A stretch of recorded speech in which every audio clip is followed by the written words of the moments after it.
کہ وطن عزیز پاکستان میں ایک عرصے سے صحابہ اکرام کی گستاخیاں ہو رہی ہیں، اور متعدد خطبات میں آپ کے سامنے ہم اس بات کو اٹھاتے رہے ہیں کہ ہم قانون ہاتھ میں لینے کے قائل نہیں ہیں، ہم قانون کو حرکت دینے کے قائل ہیں۔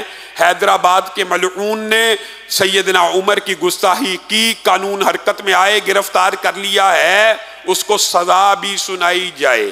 اور جن لوگوں کو چلاس اور دیامیر میں اعلانیہ گستاخی کے بعد ریاست کی رٹ کو چیلنج کر دینے کے بعد، ریاست کی رٹ اس سے بڑی چیلنج کیا ہو سکتی ہے کہ میں گستاخی کرنے لگا ہوں، کسی کے باپ میں ہمت ہے مجھ پہ گرفتار کر کے دکھائے، میرے اوپر پرچہ کاٹ کے دکھائے۔ کہاں ہے ریاست؟ ریاست سوئی ہوئی ہے۔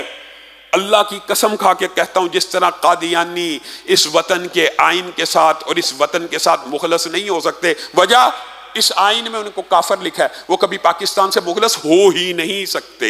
جس وطن کے آئین کے اندر ان کو کافر قرار دیا گیا ہے، وہ کبھی اس کے ساتھ مخلص، عام فہم بات ہے، راکٹ سائنس نہیں ہے، وہ کبھی اس سے مخلص نہیں ہو سکتے۔ بعین اسی طرح توہین صحابہ کرنے والا اس ملک کا وفادار نہیں ہو سکتا، وجہ اس ملک کے آئین میں توہین صحابہ کی سزا موجود ہے۔ اور ہم اس 3 سال کو 10 سال کی تحریک چلا رہے ہیں، اور وہ اس 3 سال کو بھی ختم کرنے کی تحریک چلا رہے ہیں۔ کتنی عجیب بات ہے۔ حد کے عزت کے قوانین، قانون کا طالب علم ہونے کے ناطے آپ کے سامنے رکھتا ہوں کہ ایک عام آدمی، اس کی توہین ہو، اس کی سزا 5 سال ہے، اور حضرت ابو بکر کی توہین ہو، اس کی سزا 3 سال ہے۔ عقل پہ پردہ ہے کہ نہیں؟ ایک عام آدمی کی توہین 5 سال اور صحابہ کی ہو 3 سال۔ علماء نے مقدمہ لڑا اور ایک عرصے سے آواز اٹھائی، ناموس صحابہ کا بل پاس ہو گیا، سینٹ سے بھی پاس ہو گیا، 10 سال سزا۔ وہ صدر صاحب کو اللہ تعالیٰ ہدایت دے، اس کو مسترد کر کے واپس بھیجا ہوا ہے۔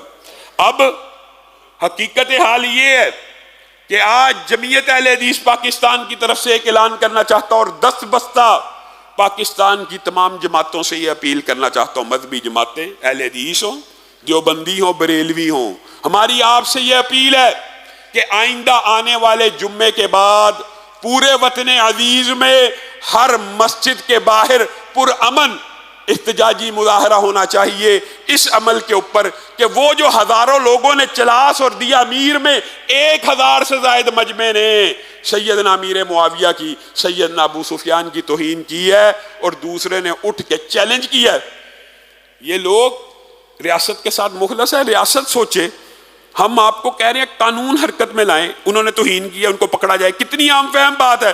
آپ امن مذاکرہ چاہتے ہیں ان لوگوں سے کہ جنہوں نے انڈیا کے جھنڈے لہرائے اور جنہوں نے یہ نعرے لگائے کہ کارگل کا رستہ کھول دیا جائے، ہمیں اہل سنت کا چلاس اور دیامیر کا رستہ چاہیے ہی نہیں۔ چلاس اور دیامیر کے علماء نے میرے سے رابطہ کیا، ان کی مجلس شورا کے ہر فیصلے کی میں تائید کرتا ہوں، اور جمعیت اہل حدیث پاکستان کی طرف سے اعلان کرتا ہوں کہ انشاءاللہ آئندہ آنے والے خطبے میں اور آئندہ آنے والے جمعے کے بعد پورے پاکستان کی اہل حدیث مساجد سے گستاخان صحابہ کے خلاف آواز کو اٹھایا جائے گا۔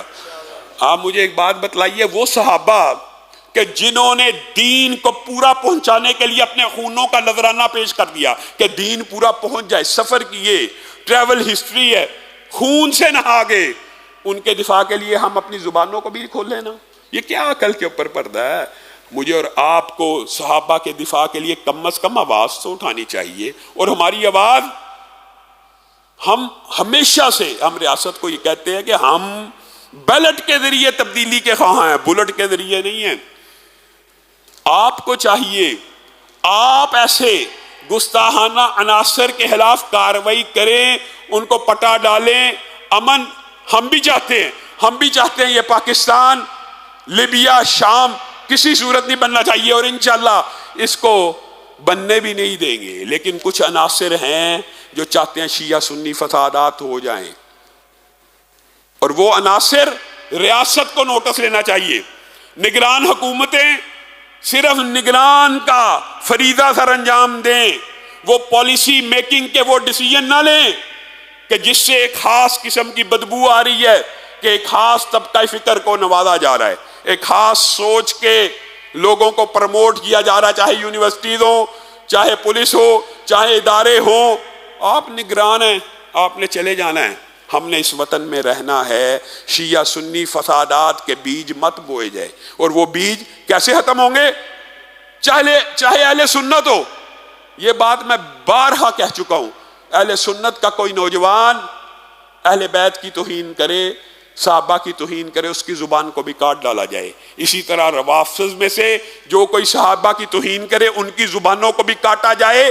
یہ ریاست کام کرے، لوگوں کا غصہ تب تک ٹھنڈا نہیں ہوگا جب تک ریاست ان 1000 افراد کو گرفتار نہیں کرے گی اور ان کو قانون کے مطابق سزا نہیں دے گی۔ چلاس اور دیا میر کے غیور علماء اس بات کے اوپر اکٹھے ہو چکے ہیں کہ جب تک ان کی گرفتاری نہیں ہوگی ہم اس وطن میں پرامن احتجاجی تحریک کو چلائیں گے، اور اس کا سب سے بڑا مارکا 13 اکتوبر کو آئندہ آنے والے جمعے کے بعد وطن عزیز میں پورے پاکستان میں گستاحان صحابہ کے خلاف صدائے احتجاج کو بلند کر کے کیا جائے گا۔